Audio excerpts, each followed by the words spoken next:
alihi wa ashabihi wa amma ba'd. Jamaah qiyam Ramadan yang dirahmati Allah Subhanahu wa taala. Dari rakaat kedua di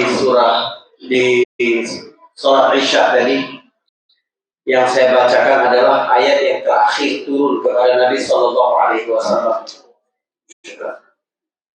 Wattaqu yawman turja'una fihi ila Allah thumma tuwaffa kullu nafsin ma kasabat wa hum la yuzlamun.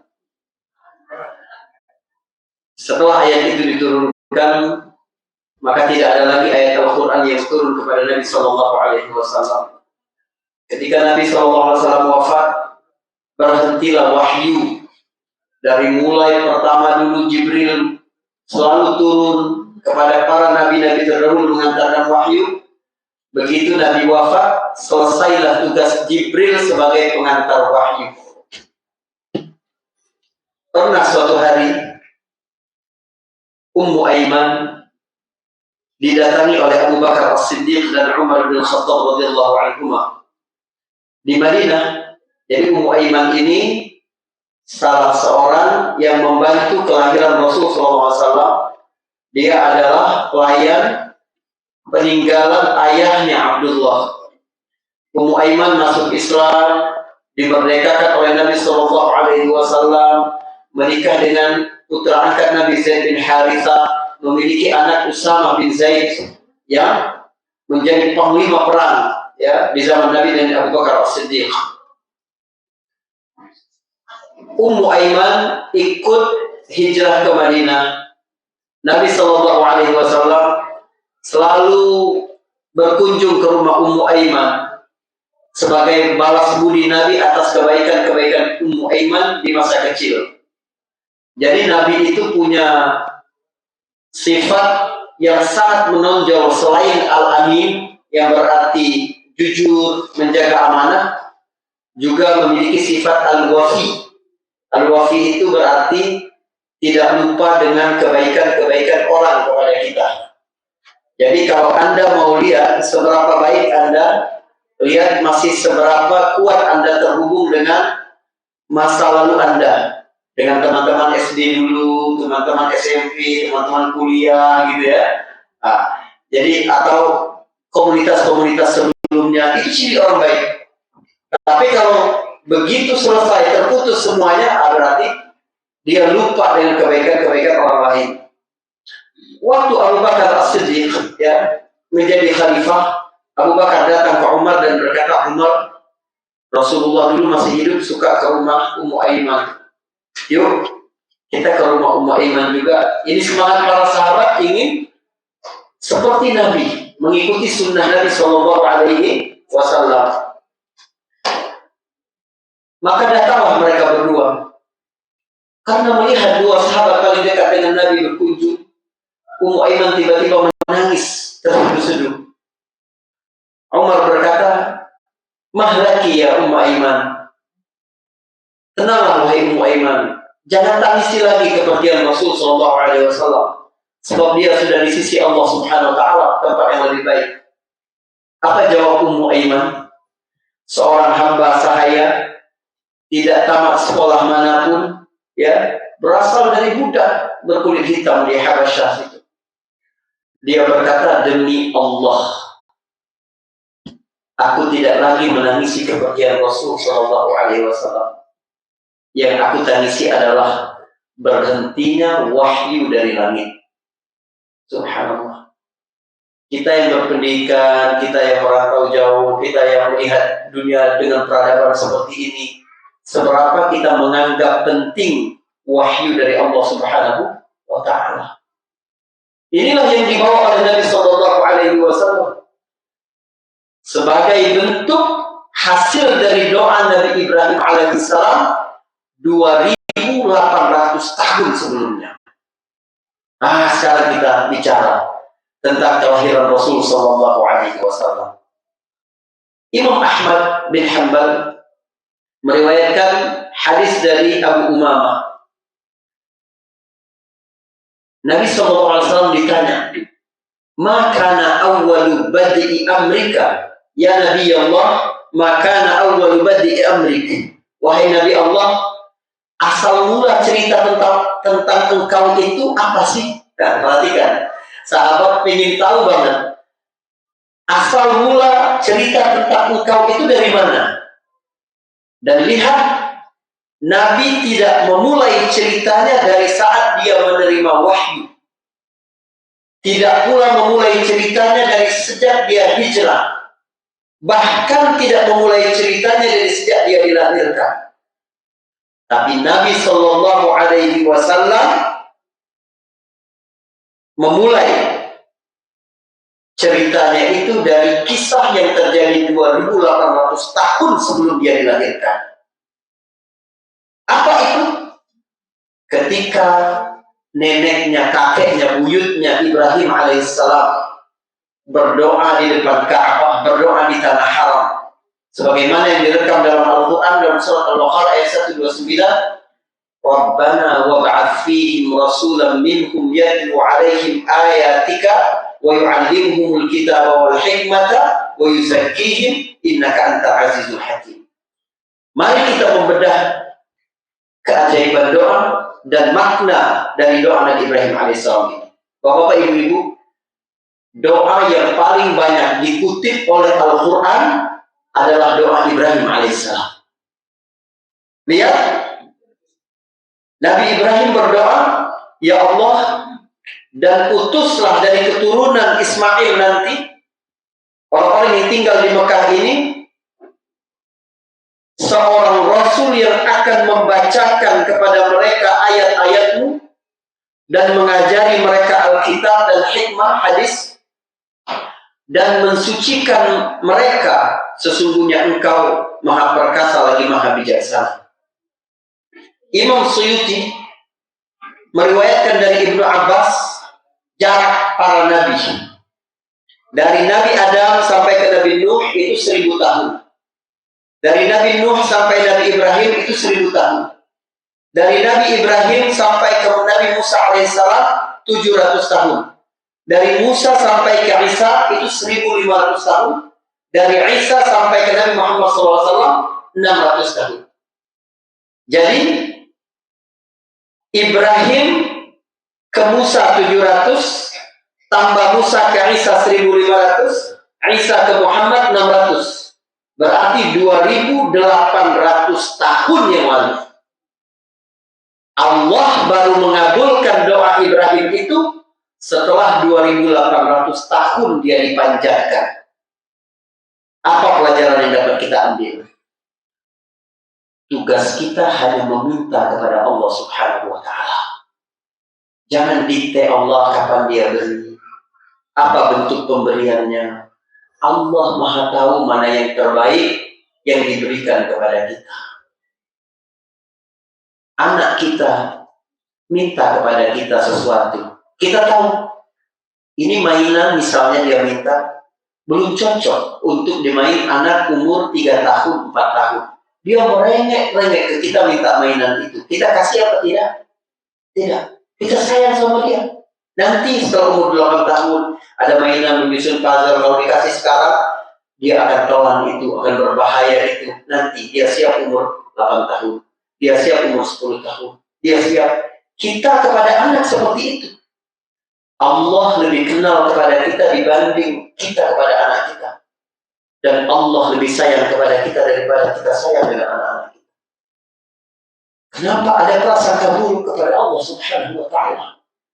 Pada saat suatu hari doa masih ditahan, tugas kita adalah melangitkan doa kita kepada Allah Subhanahu wa Ta'ala. Lalu biarkan Allah bekerja memberikan saat yang terbaik kapan dia melepaskan ijabahnya kepadamu. Bulan Ramadan ini adalah bulan yang paling baik kita melangitkan seluruh permintaan-permintaan kita. Dan tidak ada yang sia-sia di sisi Allah Subhanahu wa Ta'ala. Kita meminta kepada Tuhan yang Maha Dekat, yang malu pada kedua tangan yang diadakan, lalu kembali sia-sia. Mustahil Allah tidak mengabulkan doa kita, mustahil. Tapi Allah paling tahu akan mengabulkan doa apa, kapan, di mana, kepada siapa, dalam bentuk apa, Allah lebih tahu. Jangan merasa lebih tahu dari Allah. Mendikte Allah, menggesa-gesa Allah. Wah, udah capek berdoa kepada Allah Subhanahu wa Ta'ala. Apa capeknya? Sementara doa melahirkan ketenangan yang luar biasa di dalam diri kita. Nabi Ibrahim adalah hamba pilihan. Dia berdoa di tempat pilihan agar diutus manusia pilihan. Tapi Allah tunda doanya 2800 tahun setelah dia memanjatkan. Kita ini siapa? Lalu meminta menggesa-gesa kepada Allah Subhanahu wa Ta'ala. Ini pelajaran paling penting dari doa Nabi Ibrahim yang dimuat dalam surat Al-Baqarah ayat 129. Bapak Ibu dan rahmat Allah Subhanahu wa Ta'ala. Ada pelajaran penting lainnya di sini. Apa? Wahai orang tua, di antara bentuk kewajibanmu kepada anak-anakmu adalah terus mendoakan kebaikan buat anak-anakmu. Kita nggak bisa menjaga anak-anak kita 24 jam, nggak bisa. Kita mendidik mereka seperti apa yang kita inginkan, nggak bisa. Tapi memintalah kepada Allah agar dia menjaga mereka, membimbing mereka, memberi mereka hidayah dan petunjuk. Apa makna ketika kita berdoa kepada Allah agar diberikan anak-anak yang saleh? Apa maknanya? Maknanya kita mengajak Allah Subhanahu wa Ta'ala untuk terlibat dalam pendidikan anak-anak kita. Kita seperti sedang berkata, ya Allah, aku mengajakmu ikut mendidik anakku ini. Mereka adalah titipan-titipanmu. Aku ini diamanahi olehmu. Maka tolong jaga mereka. Engkau lebih sayang kepada mereka daripada aku sayang kepada mereka. Ya Allah, Bapak Ibu berbahagia. Dengarkan hadis riwayat Baihaqi ini. Salatu da'awatin la turad, da'watul walid, wa da'watul sha'im, wa da'watul musafir. 3 jenis doa yang tidak pernah ditolak oleh Allah Subhanahu wa Ta'ala. Doa orang tua, doa orang puasa, dan doa orang musafir. Subhanallah. Seberapa sering kita berdoa untuk anak-anak kita? Ada orang tua yang selalu mengeluh tentang anaknya lebih banyak daripada dia berdoa untuk kebaikan mereka. Mengeluhlah kepada Allah, bukan kepada manusia. Memintalah kepada Allah. Karena yang memegang hati-hati mereka adalah Allah Subhanahu wa Ta'ala. Dan ingat, salah satu cara kita mendidik anak kita adalah kita memperbaiki ketakwaan kita kepada Allah Subhanahu wa Ta'ala. Kalau kita bertakwa, Allah yang jaga anak kita. Perhatikan Allah bilang begini. وَلْيَخْشَ الَّذِينَ لَوْ تَرَكُوا مِنْ خَلْفِهِمْ ذُرِّيَّةً ضِعَافًا خَافُوا عَلَيْهِمْ فَلْيَتَّقُوا اللَّهَ. Hendaklah satu golongan takut meninggalkan setelah mereka nanti generasi yang wafat. Mereka khawatir nanti mereka akan seperti apa. Mustahil kalau kita melihat keadaan dunia hari ini kita tidak khawatir dengan anak-anak kita, mustahil. Tapi seberapa kita terus ngontrol anak kita. Anak kita memang bisa digituin terus, tidak bisa. Kata Allah, kalau kamu khawatir dengan anakmu, bagaimana nanti nasib mereka? Perbaiki ketakwaanmu kepada Allah. Falyattaqullah, kata Allah. Kalau kamu bertakwa kepada Allah, Allah akan jaga anak-anak. Lihat kisah Nabi Musa dan Nabi Khidir alaihissalam. Nabi Khidir mengajak Musa untuk merenovasi rumah. Padahal itu kampung tempat yang sangat pelit, tidak memberi mereka jamuan makan sebagai tamu. Untuk apa? Rupanya di bawahnya ada harta warisan. Ya, fakana limulamaini yatimaini wa kana abuhuma salihah. Lihat, Allah menjaga harta mereka biar tidak diambil orang sebelum mereka balik. Harta itu terkuat, orang-orang akan melihat tidak. Allah tunda rezeki mereka bertahun-tahun karena Allah tahu kapan dia siap untuk menerima rezeki itu. Apa penyebabnya? Anak itu masih kecil, belum melakukan amal soleh. Kenapa Allah sampai menjaga harta mereka? Allah mengirim 2 nabi yang mulia, Musa dan Khidir, untuk renovasi rumah itu. Kenapa? Satu sebabnya. Wa kana abuhuma salihah. Sebab orang tua mereka adalah orang yang saleh. Karena orang tuanya saleh, Allah jaga anaknya. Kalau antum baca tafsirnya, antum akan lebih takjub lagi. Kenapa? Sebab abuhuma, ayah keduanya itu ternyata bukan ayah kandungnya, tetapi buyut ketujuh mereka. Seolah-olah ini isyarat dari Al-Quran. Kalau kamu saleh bertakwa kepada Allah, Allah akan jaga anak keturunan keturunan sampai 7 keturunan pun masih dijaga oleh Allah Subhanahu wa taala. Jaga ketakwaan kita. Ikatan kita dengan anak ini tergantung dengan ikatan kita kepada Allah Subhanahu wa taala. Allah adalah Zat yang Maha Syakir, yang Maha berterima kasih. Kamu menjaga dirimu, Allah akan menjaga anak-anakmu. Kamu memperbaiki dirimu, Allah akan memperbaiki anak-anakmu. Kepada seluruh orang tua yang hampir putus asa bagaimana mendidik anak mereka, mulailah dengan langkah kecil memperbaiki ketakwaanmu kepada Allah Subhanahu.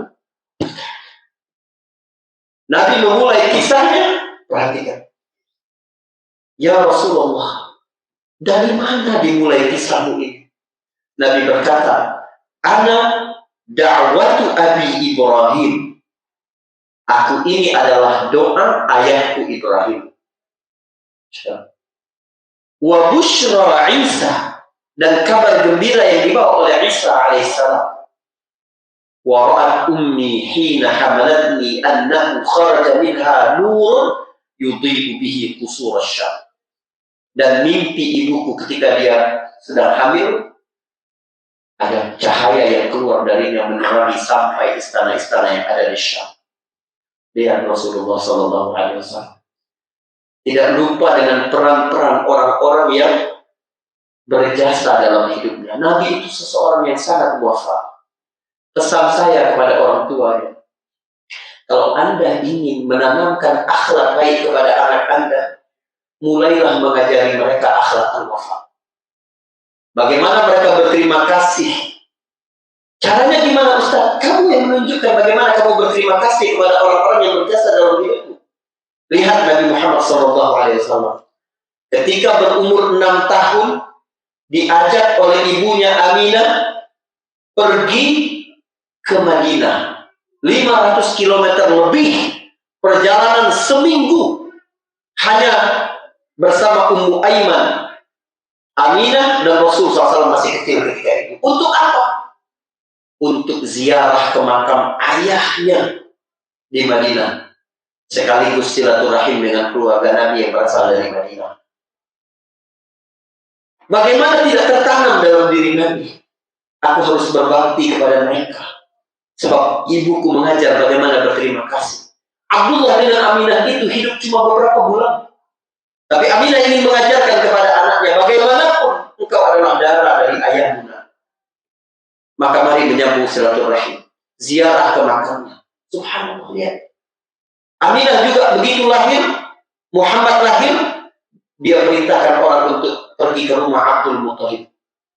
Kabarkan kepada kakeknya, cucunya sudah lahir, subhanallah. Masih mendekatkan anaknya itu kepada keluarga suaminya. Banyak orang sekarang ketika bercerai, gak boleh anaknya ke suaminya, gak boleh ke istrinya, gak boleh. Kenapa? Ini urusan apa? Ketika perceraian terjadi, hubungan antara orang tua dan anak tidak ada yang bisa menghapusnya. Dosa kita kalau kita memutuskan silaturahim kita berdua. Wajar kalau kemudian Rasulullah SAW menjadi pribadi yang sangat berterima kasih. Khadijah wafat bertahun-tahun, tapi Nabi SAW masih ingat dengan Khadijah. Saat Khadijah meminta kepada Nabi SAW, anak kita yang paling tua ini nikahkan dengan ponakanku yang gak apa-apa. Khadijah senang sekali. Khadijah menghadiahkan kalung yang biasa dia kenakan kepada putrinya Zainab pada malam pengantin. Lalu keluarga mereka berkembang. Ketika Nabi menjadi Rasul, Abil As, suami dari Zainab, menolak untuk masuk Islam. Nabi hijrah pun mereka masih tetap di Mekah. Ketika terjadi perang Badar, Abil As berada di pihak musyrik Quraisy. Nabi di pihak kaum muslim, bertemu menantu dan mertua. Ada 70 tokoh Quraisy yang ditawan. Salah satunya adalah menantunya sendiri. Ketika Nabi melakukan inspeksi, memeriksa barang-barang untuk tebusan para tawanan, di antara tumpukan barang-barang berharga itu, Nabi mengangkat satu kalung yang sangat dia kenal sama itu. Karena Nabi menatap selalu di leher istrinya Khadijah. Nabi merendah, Nabi menangis. Nabi teringat dengan Khadijah itu. karena kamu itu. Lalu Nabi berkata kepada para sahabat, kalau kalian izinkan kami ini, kembalikan kepada pemiliknya. Dan Abil As dapat tetap dibebaskan. Para sahabat menyetujui Rasulullah SAW. Karena apa? Kasih wafanya kepada istrinya Khadijah.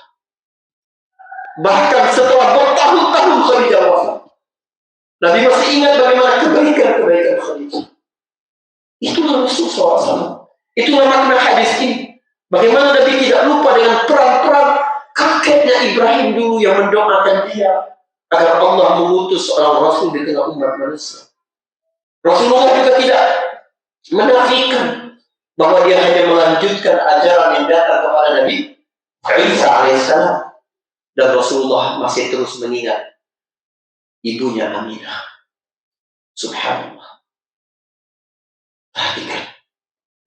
Kapan Allah mengijabah doa Nabi Ibrahim itu? Allah mengijabahnya di saat yang paling tepat. Keadaan dunia waktu itu seperti yang diceritakan oleh hadis riwayat Muslim. Perhatikan. Wa inna Allah nazara ila ahli al-ardi famaqatahum 'arabahum wa'jabahum illa baqaya min ahli al-kitab. Dan Allah menatap penduduk bumi. Lalu Allah murka kepada semuanya, Arab dan non-Arab, kecuali ada sisa sedikit dari ahli kitab. Hanya karena itu Allah masih mempertahankan manusia. Pada saat itulah Allah Subhanahu wa taala mengutus Nabi sallallahu alaihi wasallam. Allah tahu kapan yang paling tepat untuk mengijabah doa-doa kita ini. Bagaimana keadaan dunia ketika itu? Ada dua kekuatan besar.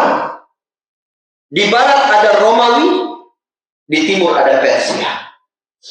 Romawi itu kerajaan yang sangat syarat dengan nilai-nilai materialistik. Orang hanya berpikir angka-angka. Gimana aku harus dapat banyak, dapat barang. Tidak berpikir keberkahan.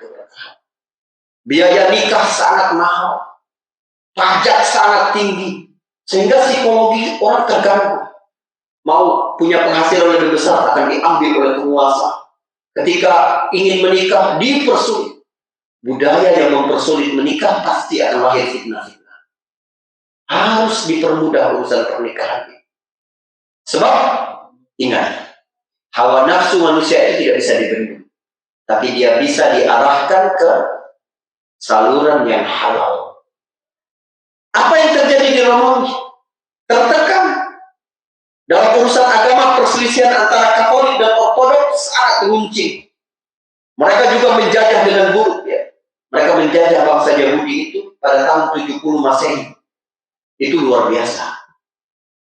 Mereka masuk ke Palestina. Mereka perintahkan laki-laki dari Yahudi itu untuk membunuh anak istri mereka. Kalau tidak, kami bunuh kalian. Orang Yahudi paling mencintai dunia, paling mencintai kehidupan dunia. Sanggup mereka bunuh anak istri mereka, berarti mereka bisa selamat. Setelah mereka membunuh anak istri mereka, orang-orang Romawi akhirnya tetap membunuh mereka. Itu yang terjadi. Yang mereka pikirkan bagaimana mencapai kepuasan fisik. Maka seluruh jenis hiburan ada pada saat itu di Romawi.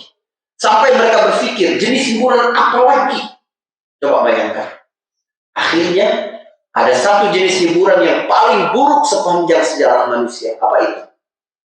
Mengadu manusia dengan binatang buas. Subhanallah.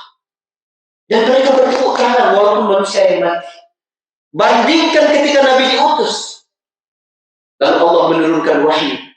Min ajli dzalika katabna 'ala bani Israil annahu man qatala nafsan bighairi nafsin aw fasadin fil ardi faka'annama qatala an-nasa jami'a wa man ahyaha faka'annama ahya an-nasa jami'a.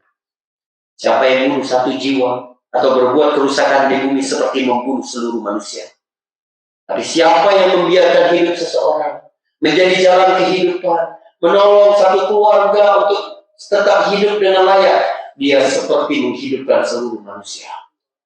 Begitu alam berubah dengan diutusnya Nabi SAW. Malam ini kita mesti tahu Betapa berjasanya Rasulullah Shallallahu Alaihi Wasallam yang mengenalkan kita kepada Allah dan kepada syariat yang sangat indah ini. Bersalawatlah lebih sering malam ini kepada Rasul. Dekatlah Ramadan ini lebih banyak kepada Rasul Shallallahu Alaihi Wasallam. Kita ini tidak ada apa-apanya kalau tidak diutus Rasulullah Shallallahu Alaihi Wasallam.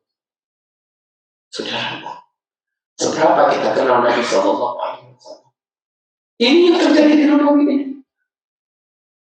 Persia lebih buruk lagi. Praktek kasta manusia di tingkat-tingkat. Paling atas adalah para raja dan keluarganya. Lalu para cendekiawan. Sialnya para cendekiawan ini bekerja untuk kepentingan raja. Mereka menakut-nakuti rakyat awam yang paling bawah bahwa raja-raja adalah titisan Tuhan, titisan para dewa. Gak boleh membantah, gak boleh membangkang, harus ikutin apapun keinginan mereka walaupun zalim kepada mereka. Kalau tidak, kalian akan pulang. Itu yang terjadi. Berkembang pula ajaran perempuan itu adalah milik umum seperti air dan udara. Jadi kalau ada seseorang datang ke rumah sahabatnya suka dengan istrinya, nggak boleh dilarang. Coba lihat perempuan bagaimana harga mereka setelah itu. Bandingkan dengan bagaimana Islam kemudian memperlakukan kalian perempuan. Kita ini berhutang budi banyak sekali dengan Rasul Sallallahu Alaihi Wasallam. Tapi kemudian kita menyia-nyiakan bagaimana agama menjaga kehormatan kita. Itu dipersiapkan. Jadi karena banyak terjadi pernikahan sedarah, keturunan menjadi lemah. Ya. Agama mereka menyembah api buruk sekali. Itu terjadi di timur dan di barat. Bagaimana di Jazirah Arab? Jazirah Arab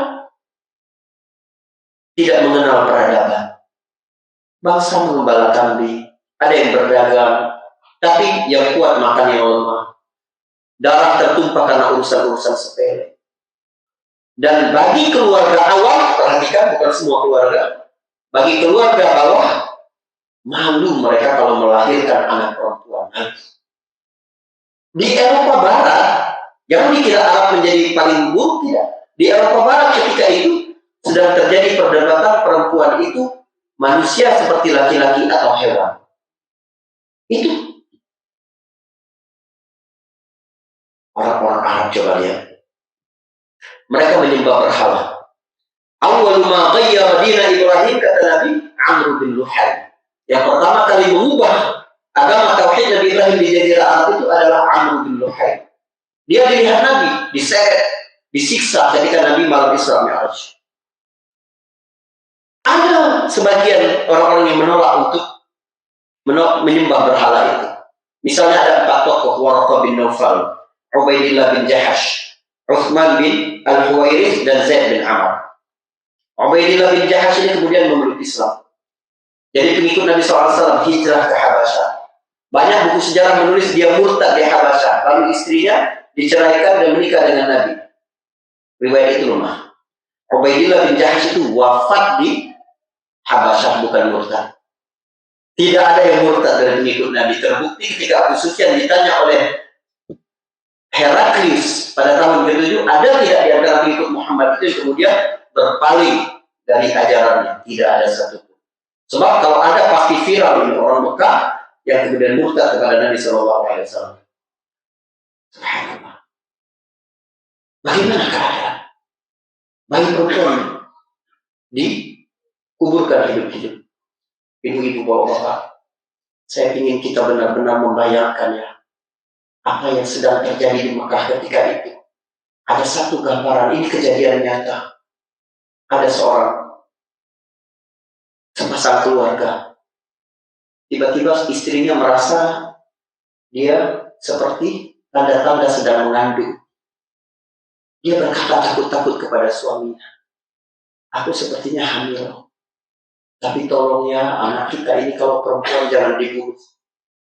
Tolong banget. Dia sudah trauma dengan pernah pembunuhan sebelumnya.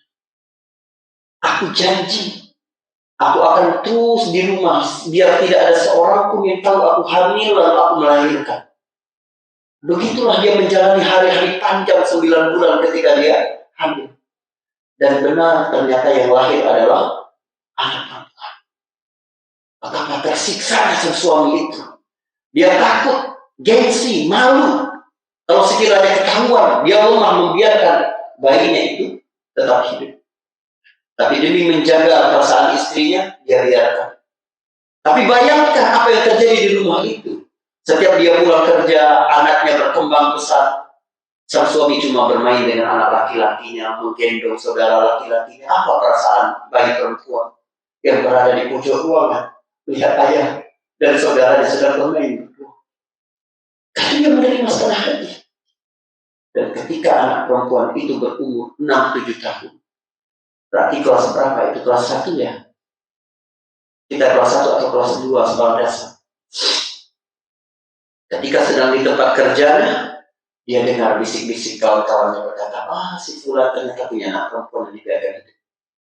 Betapa merah mukanya waktu itu. Dia segera pulang ke rumahnya ketika masih siang.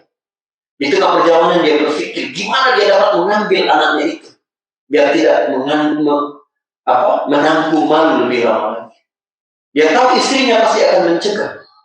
Maka dia masuk ke rumahnya, pura-pura bermuka manis, lalu bertanya kepada istrinya, di mana anak perempuan kita?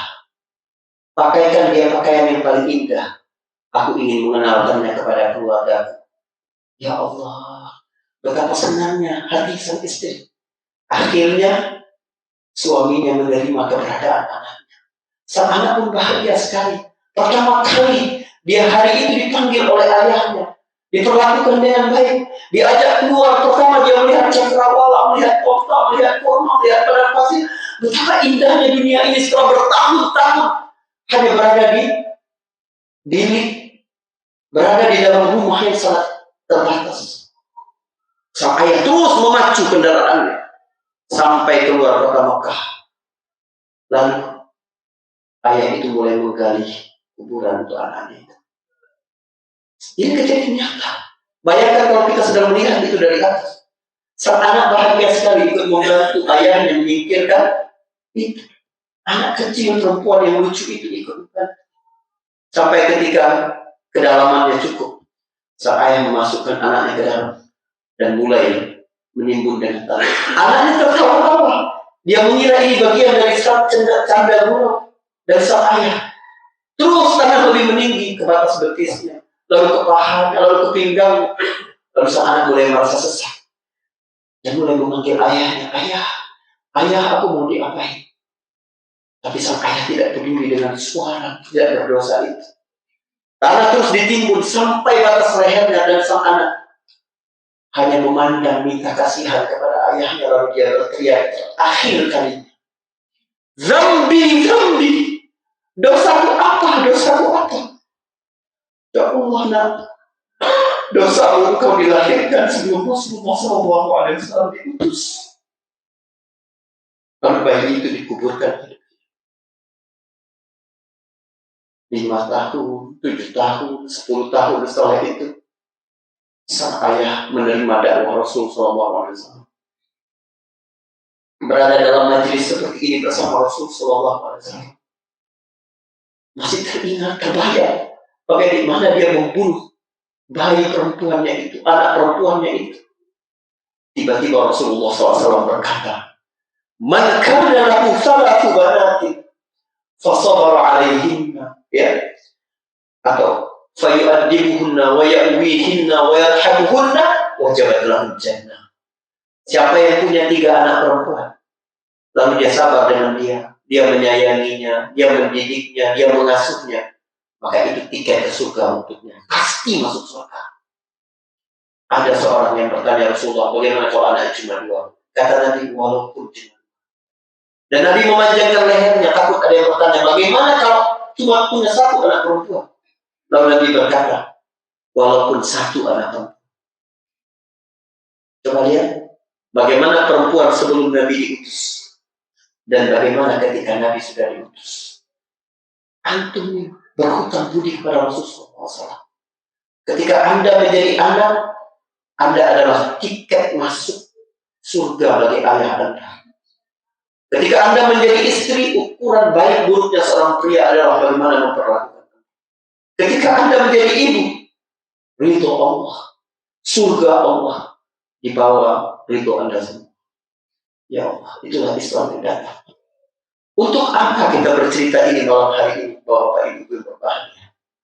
Pertama, untuk bersyukur kepada Allah Subhanahu wa Ta'ala bahwa kita ini menjadi umat Nabi Sallallahu Alaihi Wasallam. Kita menjadi Muslim, tetap hidup di atas nilai-nilai keimanan kita. Insya Allah, antum semua dan keluarga hidup dimanapun, tetap hidup di atas la ilaha illallah dan wafat di atas la ilaha illallah. Yang kedua, pelajaran yang kedua adalah